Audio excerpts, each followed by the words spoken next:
Mitchell, a big fun week. Apple, lots of announcements. Google announced a Pixel 8a. We'll talk all about this fun stuff. How you doing?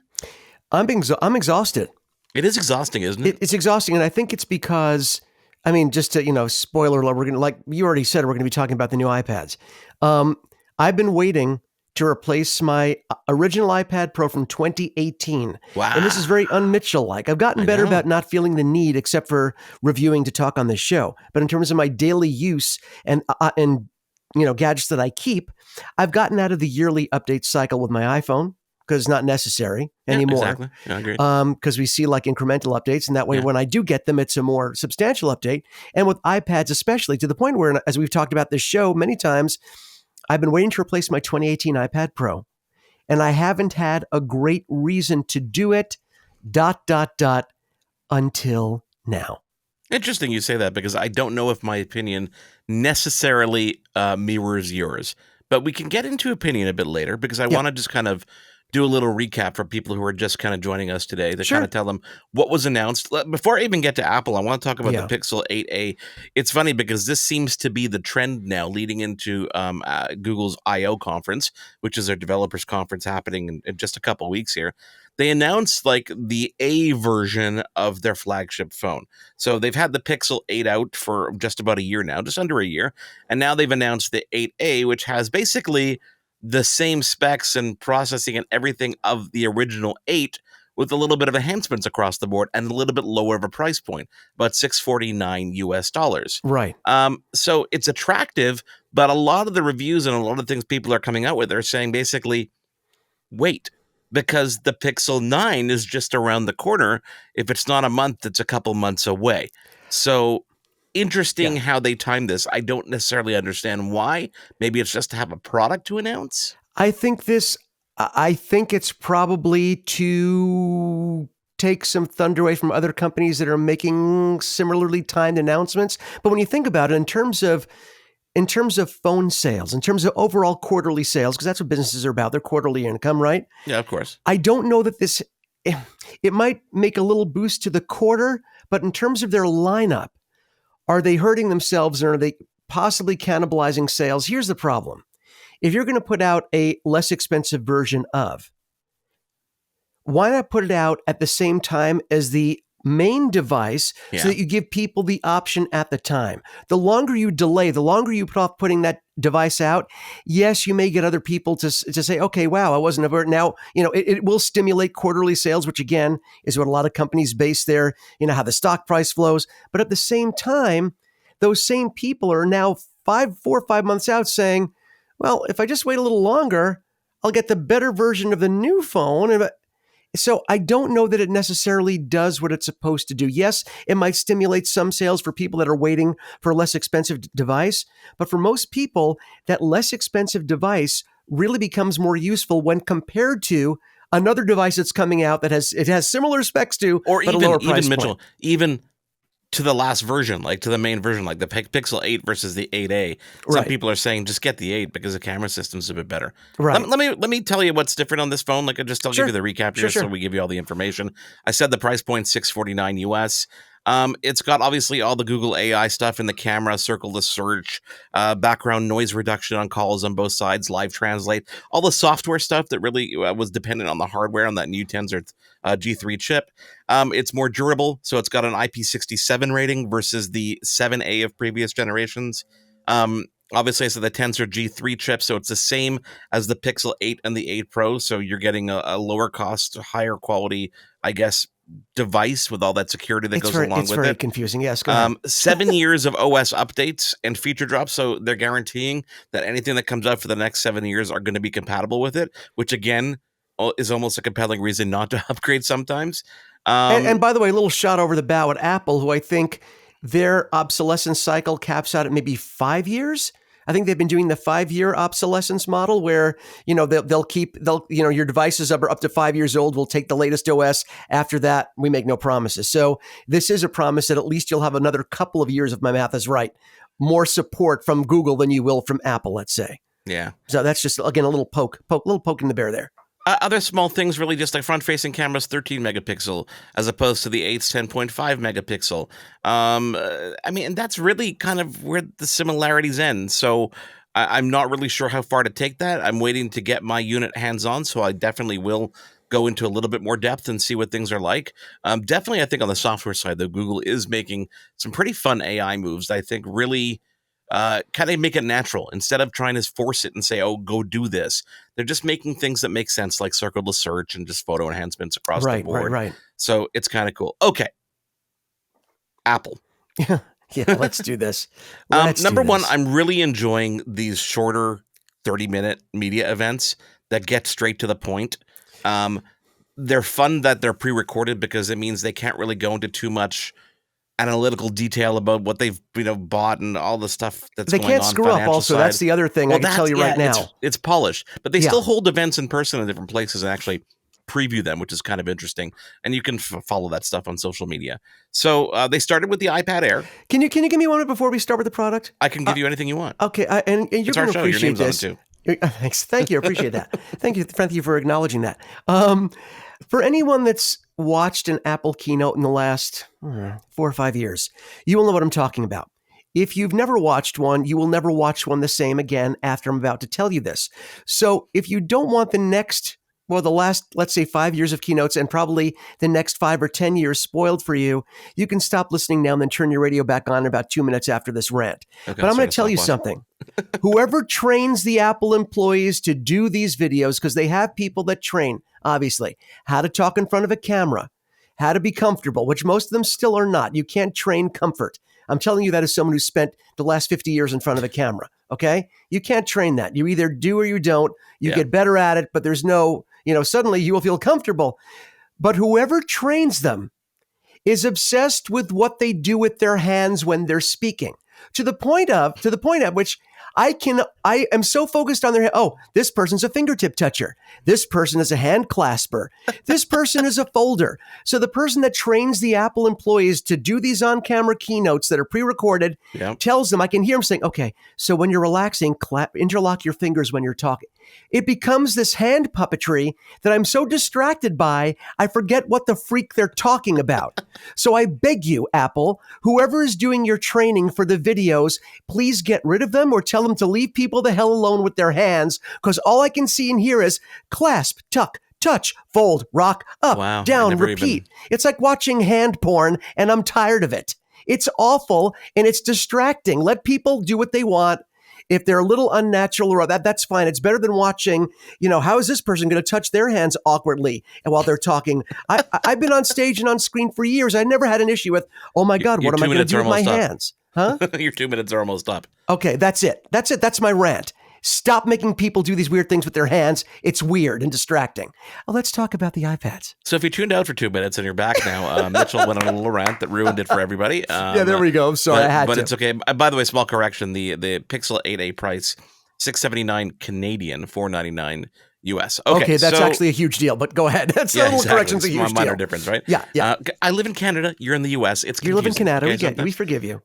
Mitchell, okay, so we started with number one, they've refreshed the entire iPad lineup. This was iPad only, other than, Magic Keyboard and Pencil, which we'll get into. iPad Air was the first one that came to the table. Yeah. And really the only difference here on the iPad Air is that they've introduced there's a couple differences. Yeah, they've introduced a larger size. So there's the 11-inch and the 13-inch. That's huge. Figuratively and literally, yeah. Exactly. Which is obviously a new size in the 13, which I guess is probably exactly the same size as the 12.9 was. But it's probably the screen real estate's a little bit bigger with a smaller pixel. Of course, once we get hands-on, we'll be able to figure that stuff out. Correct. They moved the camera on all the iPads, except for, of course, older ones. I know, to landscape, because I don't know about you, but I mean, I'm holding an iPad mini here, and I've always used it landscape. I rarely use it in portrait mode, and if I do, that's not how I'm making phone calls, right? I'm either using my phone Absolutely. for making FaceTime calls, you're only or using I'm on landscape. You're only using a top camera when you're holding it in your hand. Most people that are doing FaceTime have it in some sort of either the Magic Keyboard or a stand or balanced on their desk. Yeah. So, and you always find yourself like tilting to one side, and they're trying to, the what is it called? Center stage is trying to find you and center you from a camera that's off center. Thank God they finally moved it to landscape mode. It's fantastic. Also, the speakers are now in a stereo array in landscape mode, again, for Right. the way that people consume the device. Obviously, bezels are thinner. It looks like the dimensions on the iPad Air are roughly the same. They didn't really get into the details in terms of any big size differences in terms of the thinness factor of it or anything else like that. Correct. Other than that, it's really just it's really minor tweaks to pricing Well, don't and forget the M2 processor now. We get and of basically course, the yeah, M2. the M2 processor, which is now 2 generations old because they announced an M4. Well, yeah. But yeah, so I found that kind of interesting, and the iPad Air really is that kind of, while there still is an iPad, that's lower than this tier wise. This is the one they're trying to get people into the door. This is the one that education's going to be kind of catered towards. But and the interesting thing though is in Canadian dollars, it's $799 entry point on the Air. It doesn't $599 seem here. exactly. It seems so much better when you look at the U.S. pricing, right? Yeah, it It does. just seems like that much more affordable. Well, not only that, Mark, and this is a big deal. I'm sorry, I didn't mean to cut you off, but they did this for the Pro as well. We'll get to that in a couple of minutes, though. They also doubled the base amount of storage, which is not insignificant. Because remember, it wasn't that long ago that our phones came with a base 32, and we said no device should come with 32 anymore. And then the base became 64. And now we're at the point, especially with an iPad, which we tend to need more storage, I think, than a phone normally, although they both download from the clouds. They should be similar, right? But I think now they shouldn't be anything below 128. Well, now there's nothing below 128 for the regular iPad Air. It starts at 128, gigs internal for the same starting price of $599, which I think is kind of cool. Very un-Apple to give you more for the same or less. So that was kind of a cool thing too. As you said, M2. So the previous generation is A14 and A15, depending on which ones you're looking. Mm-hmm. They didn't remove the iPad Mini from the lineup. It's still there. You could still buy that, as well as the regular, just kind of entry-level iPad. One thing I noticed on the website, when you're comparing these side by side, like the 11-inch, the new one, the 10.9-inch, which is the 10th generation, and then the 8.3, there's a little asterisk underneath the 11-inch. It says, measured diagonally as a rectangle, the 11-inch iPad Air is 10.86 inches. Actual viewable area is less. Okay. I need to take I'm going to have to take a measuring tape out when I receive this. What does that mean? So it says it's actually the measurement is 10.86, but the viewing area is less than 10.86? Don't forget, because the corners are rounded, right? Right. So the corners are actually shaving size off. Right. Yeah, that's true. And then so the actual screen, the viewable area, so the actual screen area is 10.686 inches, but there's no asterisk next to the 10.9-inch iPad, which was probably even less. That was probably more of a 9.7, right? Or a 9.9 or something like that. Oh, that's funny. So I found that interesting. But you get a lot of the smarts. You got the M2, you got the Neural Engine. They're really preparing this lineup for what I think is going to be some cool AI announcements. Correct. Which is kind of fun. And everything else is pretty much similar. You got Wi-Fi 6E that got a little bit of an upgrade. You've got the cellular and the Wi-Fi model. And of course, everything else that goes along with the capacities. As you said, 128, 256, 512, and 1 terabyte. So that's the iPad Air M2. Talking all about Apple's recent media event, iPad media event, lots of cool things announced. Mitchell Whitfield and Marc Aflalo with you. We talked about the iPad Air 11-inch with M2 and all that fun stuff. If you missed that, well, hit rewind or go back and listen to it again. I also will tell you, to jump in real quick, if you're sending somebody off to college and you want my opinion on the best iPad to do it with, at $599 US for 128 gigs, an M2 processor, a landscape mounted camera, this is going to be everything a student needs and more. I'm telling you that right now. I like the and more part. Unless you were really doing some high-end CAD rendering, unless you're really doing some high-end video editing where you need the power of the latest processor, which in this case we're about to tell you is the M4, then don't even bother. If you're looking to send a kid to college, you're spending enough money. The $599 base Air, iPad Air is going to be more than enough. Do you agree with that? I think it's now an incredibly capable machine. Yeah, I think honestly the M2 was a very capable machine. Oh God, yeah. the M1 was a capable machine, yes. let alone the M2. So Apple announced an M4 processor. Now, there was a lot of speculation leading up to this event that they would do this, and the reason is that they're kind of preparing everything for AI, and they need the neural engine and the capabilities of the hardware in the M4 for that, so they're preparing it. We got two models here. We got an 11-inch I'm looking to the website to see if there's the asterisk there. No asterisk on this one. There's an There you go. 11-inch. Asterisk free. 11-inch and a 13-inch. So they're Yes. a little bit of a size, difference in terms of what we're used to. Obviously, thanks to smaller bezels. A brand new display that they described as having 2 layers of OLED screens on top of each Kind other. of mushed together into one. And that was basically, from what they said, that was basically to achieve the brightness they weren't getting with just one OLED display.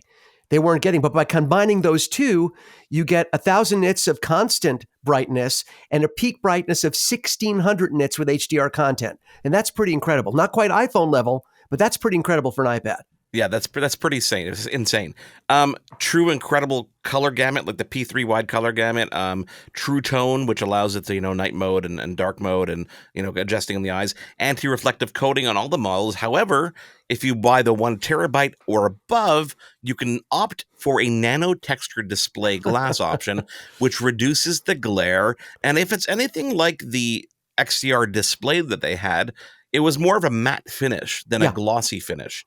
So I'm curious to see that hands-on, because I don't know, but I've been playing with a TCL phone they sent me, the Next Paper 5G, which is, by the way, available now for only $300. And it features like this e-ink kind of display. Like, I'm holding it up for you so you can see it. It's got this kind of, it's called the Next Paper because it feels like paper. And I kind of like that. However, outside, it's kind of almost not unviewable, but it's really hard to see it outside when you compare it to a phone that has super, super high-end nits of brightness. Is there a screen protector on that? No, this is not so a I can screen see protector. that matte. I can see how matte it is. Exactly. I thought you actually, on top of that, you had another layer. Wow. No. I've never seen a matte finish like that on a phone. That's actually kind of interesting. If you want to see that, head on over to a YouTube channel. I posted a short video about that. Awesome. So M4 chip, 12 megapixel camera on the back. It looks like it was a little bit redesigned. They've moved this camera to the landscape side, the stereo speakers, center stage, true depth, USB-C connector with Thunderbolt connectivity, USB 4, Face ID, Wi-Fi 6E, like everything. I mean, they packed absolutely everything into this device. And I went online and I did my purchase like I normally do. And I said, okay, well, I want the nano texture. So I go to configure. And again, we have to, remind you that I'm in Canada. You are not in Canada. We are in different places. So I go online and I configure this thing. And Mitchell, no joke, with tax, I was up to almost $3,000. Okay, let me stop you for a second. Okay, because when we started to talk about this earlier, and I said, save it for the show, because I'm going to say that $3,000 price is totally on you. And here's what I mean by that, okay? Because you're going to have people like me that come in and go. It's so funny. We both had two different perspectives. Marc was like, I can't believe how much. It starts at $999, right? It starts under $1,000. I know. And so we both came at it from two different ways. Marc was like, I can't believe what I spent. And I was like, I can't believe what I spent. We both had the same thing to say, but very different points of view on it. Okay. So for me, that $999 entry point, and again, this is what I spent on my iPad Pro 6 years ago. Okay. And now I'm getting the OLED display, the M4 processor, because again, I had to upgrade. I think back when I got mine, it went from 64 to 256 and made that hard jump. Yes, I remember that. And I think with that hard jump, it might have even been more expensive. My God, now that I think about it, it might have been $10.99 instead of $9.99. So now I think I'm spending even less to get a more capable machine with a better processor, better cameras, better display, better everything. 6 years later, I'm getting a better deal. So that was my point of view. Now, what Marc didn't tell you, and it wasn't because he didn't want to, I'm just filling in the gaps here. In order to get that nano texture display, which is really like he said, sort of a matte display with little micro nicks in it, so it creates these little levels that can't be reflected off of. It's very interesting technology. But Apple is only putting that display on the 1 terabyte model and above.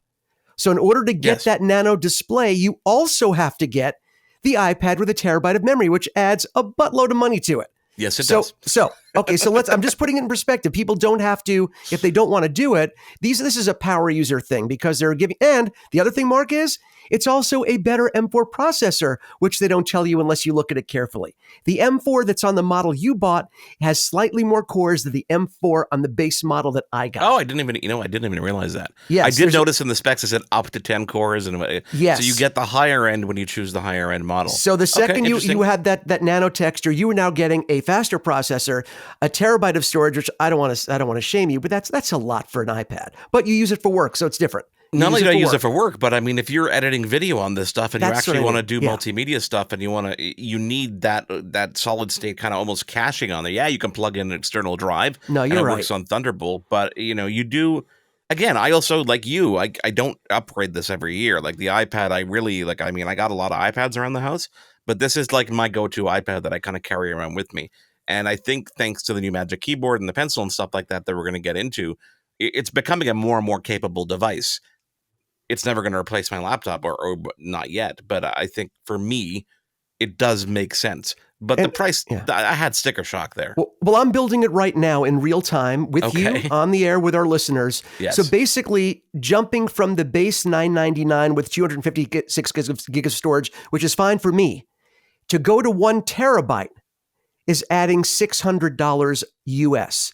That's just jumping from 256 to 1 terabyte. Okay. So now I'm selecting the 1 terabyte like you do. That brings a 50. Okay. Now the nano texture glass adds another $100 to it. So that's now $16.99 US. And you got yourself the case, right? I got the Magic Keyboard. The Magic Keyboard, I mean. Okay. Yes. Which, by the way, we'll talk about in a second. That was also redesigned. That's another $300 US. So that's $19.99 US before anything else, before tax, before anything. Did you put Apple Care on top of that? I do the Apple Care monthly.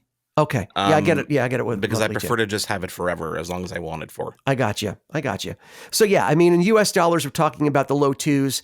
Canadian, we're talking close to 3, which still seems like a lot. Is there something we're missing here? It does. No, I think it's really the storage jump, and I also chose 5G. Like I did Wi-Fi and cellular. Oh, come on! You got to tell me that. I'm trying to build you. I'm trying to build an apples to apples model here. Wi-Fi. Okay, yeah, I should have gone with. That adds another $200 to it. Yeah. My God, you went hog wild with this thing. I feel like I got the deal of a lifetime. Yeah. I need the connectivity. I don't want to have to worry about Wi-Fi hotspots and then not being able to connect. Yeah. And I wanted to try that screen out because I do, like, I mean, in my broadcast world, I do stuff outside. Yeah. And to be able to see it better and not have to worry about stuff like that is a bonus to me. Listen, there's no hiding the fact that this is obviously a higher end device. I think with some of the announcements they made today about Logic Pro and Final Cut updates for the iPad, which we probably won't even get into today. Yeah. It really is bringing it closer and closer for those people who want it to that replacement of a laptop. Why they haven't pulled that trigger yet, I just don't know. Maybe it's just not ready yet. Maybe they just don't want to cannibalize their own sales. I think you nailed it. I think they're worried about cannibalizing their iPad, their MacBook Air more than anything else. Listen, I think we're going to see the MacBook Air disappear one day and be replaced by something like this. But I'm curious to see how thin this really is because it looks pretty darn impressive. And the 11-inch is under a pound. Like, I mean, I don't know. I mean, this is pretty cool. Like, I'm looking forward to this. It's been a long time. Like, we've been talking, 2 years since any pretty significant update. This is huge. And design-wise, we haven't seen an update in longer than that. Like, this hasn't changed since you bought yours, right? Yeah. No, this is going to be huge. And I waited for. I tried to make the jump to the 13-inch a while ago. It was just too unwieldy for me because also the 13-inch, if you remember, of the Pro that came out 2 or 3 years ago, that screen technology actually did change. They went to a special correct, a micro LED, I think, or something like that. Micro LEDs, yeah. I think. So if you got the larger size, you were able to get an updated screen to this micro LED. I still want that, and I tried doing that, but I was like, "Oh, it's too heavy, it's too big." It is, though. So, it is too heavy. Like, I find, honestly, I'm like, I've got the iPad Mini in my hand here, okay, and the iPad Mini is like, okay, I'm in Star Trek world now. Yes. Okay, this is cool if I was walking around doing stuff. Here's mine, by the way. I go with it everywhere too. Yeah, that's my go taking data kind of or whatever like that. Yeah. Maybe that would be my. And the 11-inch I find is as pocketable in terms of just kind of carry, but I can just do more with it, right? I can just do more on that screen. And the 12.9-inch, which is, as you said, it becomes awkward in the hand. It becomes off balance. It's heavy. It's no longer a one-handed device, basically, which I like my iPad to be. And with that, I found you needed to use the Magic Keyboard, and that was a heavy add-on. That was it. They made it into a laptop. It did. But did. heavier. And a non-functional laptop in what you Yes. wanted to do as well. So I think that 11 inch is kind of the sweet spot. I do like the mini to kind of run around with. As you said, I can almost stick this in my pocket if my jeans were big enough. And they're keeping the mini around, which is good, which I think is good. They will update that, but I think you nailed it earlier when you were talking about, sort of why Apple has never debuted an M laptop or, laptop / desktop level GPU or CPU. They've never debuted it in any sort of an iPad before. It's never happened. It's always been in some sort of a computer. And I think, like you said, with the Worldwide Developers Conference coming up, they needed to talk about AI. And in order to talk about AI and the new software, they needed an existing chip to be in the ecosystem that could take advantage of everything they wanted to do. Yeah. And they mentioned AI a lot in that keynote. They did. They didn't talked show about anything. AI a lot, not in the way that we I think hope for it, which is more machine learning kind of way. Exactly, more kind of it's like they would have said machine learning, but they just replaced the word. It's like they selected all, did a search for machine learning and replaced it with AI. Yeah, in the exactly. scripts, Yeah, just to get it out there so that they can't be told that they're not doing it. But I'm really intrigued now by what's coming at WWDC. It's about a month away. And this is an opportunity for them to really shine. And I think this has now set the stage for it. I totally agree. And I wanted to put one thing out there, and I'd love to hear your opinion on this. I'm sorry, I know I've been talking a lot. I apologize for being so excited and over talking a little bit, but I need to know what you think about this. Yeah. Everyone thinks about Apple as a technology company, both a hardware company and a software company. I've always thought of Google and Microsoft as being software first, hardware second. Yeah. Apple has sort of been reinventing itself over time, starting off with hardware, now pushing the software, but still having a foot heavy into the hardware business. Because of that, a lot of people have been disappointed, myself included, that Apple hasn't either released or shared any information on what they plan to do on the AI side. We've seen, what the Samsung phones are going to, can do, what the Google phones can do, what their software is capable of doing. We haven't seen that much from Apple.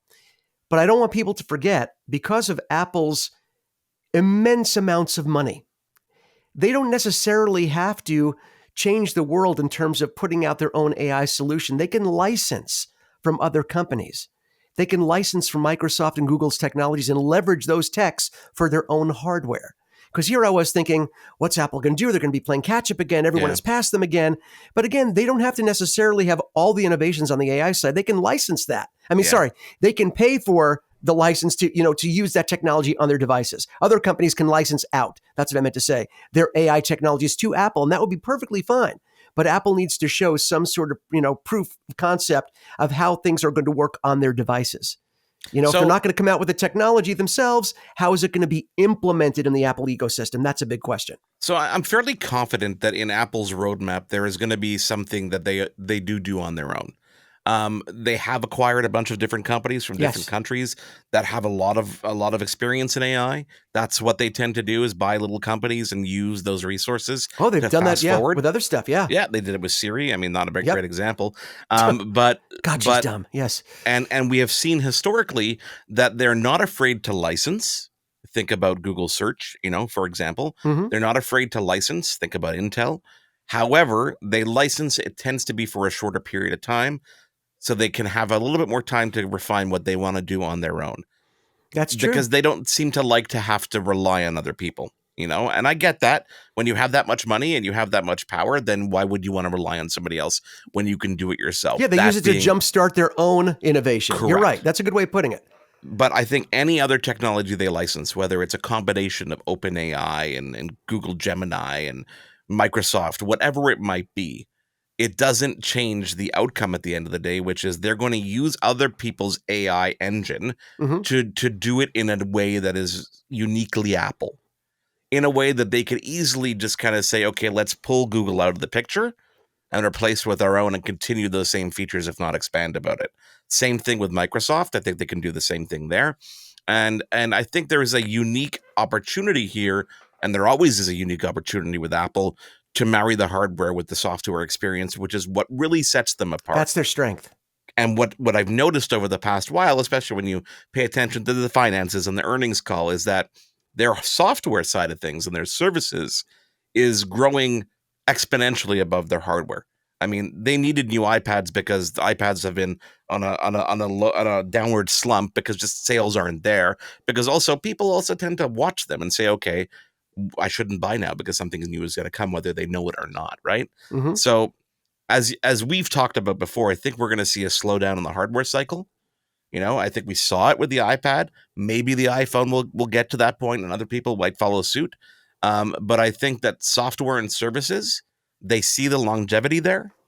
There's less hassle with having to maintain support and infrastructure and It's reliance on cleaner. third It's just party. It's cleaner. easy. Yeah.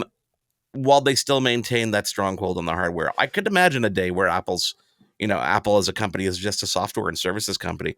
If they ever decided to license iOS out to anybody else, but there's a control issue there, and I totally get it. But yeah, I think that whatever we see at WWDC on the AI front, I think we're definitely going to see it as a consumer. We're going to see it in the face of Siri and various things throughout the operating system that are a little bit more sparkly than other people might be Yeah. doing. Yeah. But I think the real use for AI is going to be the Microsoft model, which is kind of passively throughout everything. Yeah. Being able to have suggestions in emails and calendars and pages and numbers and Keynote. And I think on the developer side, can you imagine if their next version of Xcode, which is what builds every single app that's out there on iOS, on a Mac, or on a phone, you can literally type in, design me a framework for an app that does this, and 99% of the work is done for you with AI. That's going to be incredible.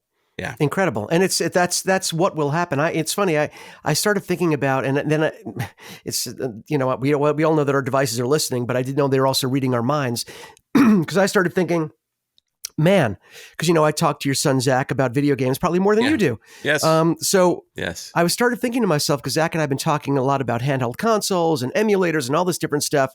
And I was thinking, do you realize what AI is going to do in terms of developing video games and letting characters create a life, a backstory? Like, you're creating these NPCs, these non-player characters in video games.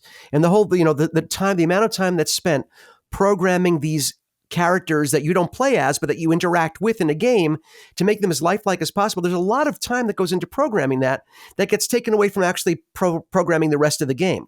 Well, a good AI will just give each of these characters a unique life and backstory at the snap of your fingers, and suddenly that's all done. Filling in frame rates to make games faster, that's going to be all done. We're already seeing AI take over in certain, video graphics cards. I mean, that's why NVIDIA stock jumped so much.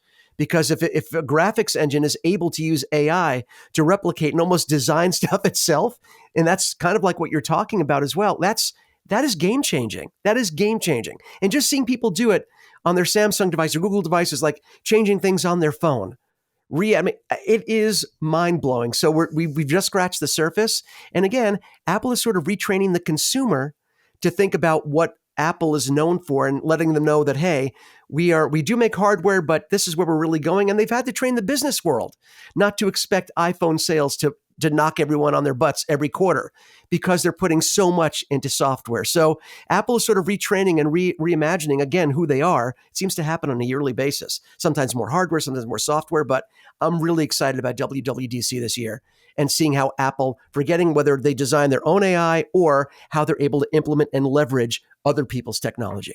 So we talked about the iPad Air, Mitchell. We did. We talked about the iPad Pros. We did. We talked about the Mini and the regular iPad that are still in the lineup. And Mini will get an update soon. Mini will be toward the end of the year, mark my words. And we still need to talk about the Apple Pencil and the Magic Keyboard. Yes. Where do you want to start? Let's go with the Pencil, because I think the Pencil is not more interesting. I kind of like what they're doing here, because again, when you think about a writing implement, you think there's only so much you can do, right? You can make it a faster response time, make it, put the different pointer, the different tips of pencils and pens and paint, make it easier for creatives to use. But they did something truly interesting, I think, with the gyroscope that they put in this. And what are they calling the new movement? Because it has a rotation. Pressure What's it called? it has a certain kind of name. Now I'm going to have to look it up here too. Apple Pencil. Here we go. They're gonna give us. They have a cool name for everything. So while you look that up, so we've got a new sensor in the barrel that can detect squeezing motions. Barrel roll. That's what it's called. Sorry, go ahead. Okay. Yes. So you can bring up a tool palette just by squeezing. Obviously, Yes. the goal here is to be able to do stuff without having to take your hand off the actual pencil itself. With haptic feedback for that squeezing, by the way. Exactly. You could switch tools like weights or colors, all without interrupting your creative process, which is really cool. I could see my daughter definitely using this. And of course, as you said, a custom haptic engine that delivers kind of a light tap. You know, they've managed to figure out how to make vibrations feel like taps. And of course, that gyroscope is what is going to allow users to use that kind of barrel roll rotating. So you can actually, if you use a brush, for example, that has let's say it's a long head, it's not just a tip, you can actually rotate that and actually get true drawing. I guess what's the word? Not for true drawing. It's almost like painting. You go from like a pencil drawing to like painting with like a wider like paintbrush. You know, it's crazy. It's really cool. And they had the CEO of Procreate on, which is one of the most popular drawing apps on the iPad, who was raving about it because they're now also opening all these services up to third-party developers to take advantage of and really use. So we're going to see a whole slew of new products come out with this. And the biggest change, in my opinion, of course, the biggest addition is Find My. How many times have you lost that freaking pencil? I don't even know. Honestly, I'm looking around now. I don't know where my pencil is. Thank you.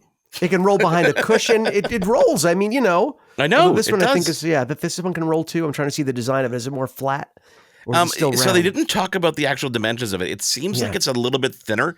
I guess it has, because right now the Apple Pencil kind of is roughly in line with the width of the iPad. It's a little bit thicker because of the round, but I think it's gotten a little bit thinner. It looked like that when we saw the pictures of someone holding onto it, which was kind of cool. So I'm looking forward to this because do you use an Apple Pencil much? Not really. You know, I used to use it for signing contracts, for signing documents, but that was pretty boilerplate. I sketch things. I do like diagrams and stuff. See, you use it in the way it's meant to be. Mine is just like signing my name doesn't really show off everything I could do. It's kind of a waste, but I like the ability to do that. Yeah.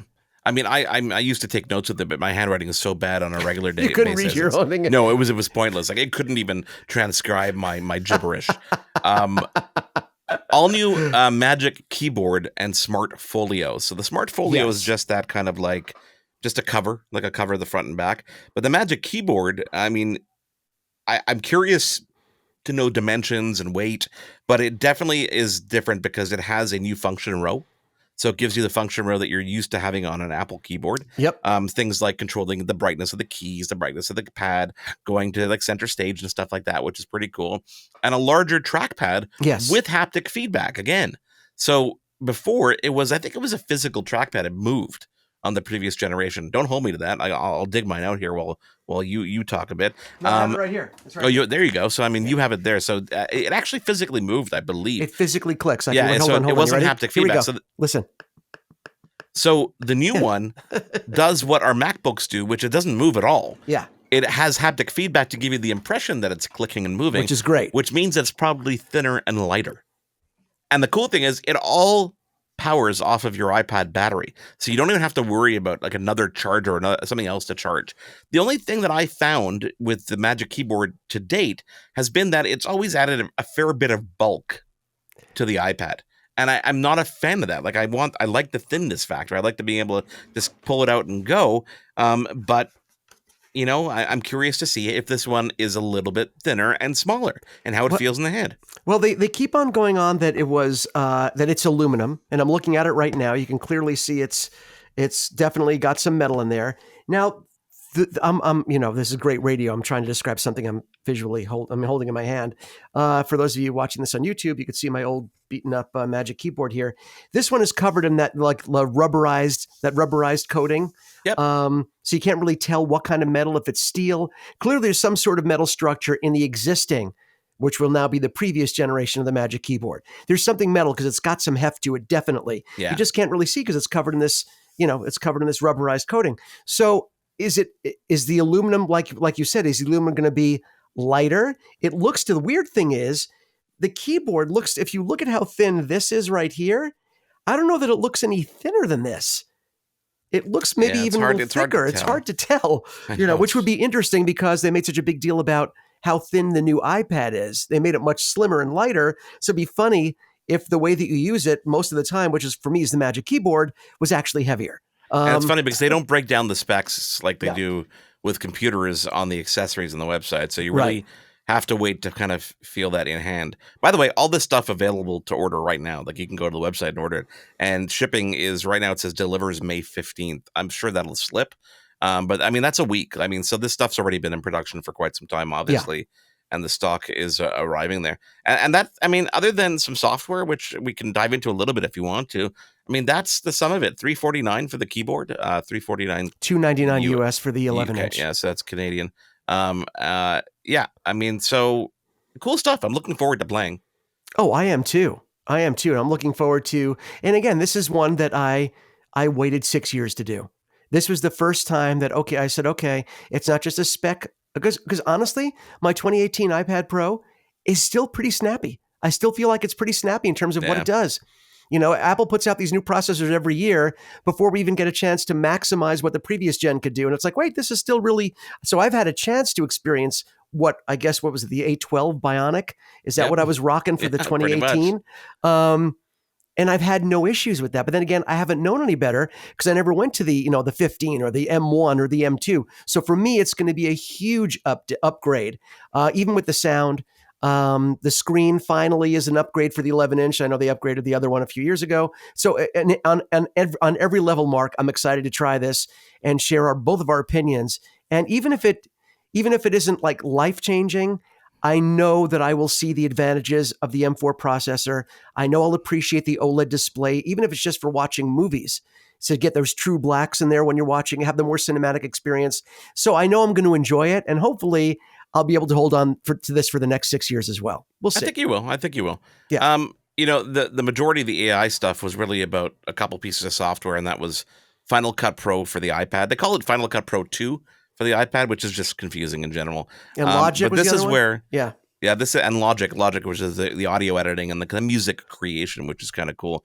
This I'm actually quite looking forward to getting hands on because it's not only on the iPad, they actually updated Final Cut Pro for the Mac as well, with a lot of workflow accelerating features that make new ways to manage color correction, video effects. On the iPad, obviously people love the portability of it, and they've added a new multicam option where you can use other devices as cameras in your workflow. Oh, that's So cool. yeah, this is pretty cool. So you can pop your phone up somewhere. Let's say the example they gave, they were at like a rock climbing wall, and they had cameras all over the place, and they were all feeding in wirelessly to Final Cut's Oh, using that's awesome. an app called Final Cut Camera. It's a new video editing capturing app. It allows them to view up to 4 iPhone or iPad devices and provide a director's view of each in real time, which is Oh my pretty cool. gosh. And they each can have adjusted settings from the main Final Cut Pro iPad app. So you can dial in things like focus, zoom, exposure. My mind's going on other things I might be able to take advantage of with this kind of feature. Think about live streaming, think about podcast studios. Oh, yeah.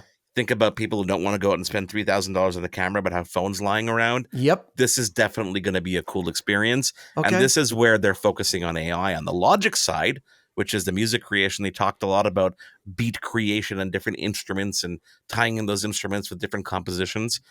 Less so up my alley, but I'm curious if you're listening and you use Logic to let me know what your thoughts on that. If you actually use your iPad, I know a lot of people use their iPad for music creation. It's not something that's up my alley. It's just not something that I've gone down that rabbit hole before. Well, here's something that is up your alley, so to speak. That sounded worse than I meant it to. Here's something that is up both of our alleys.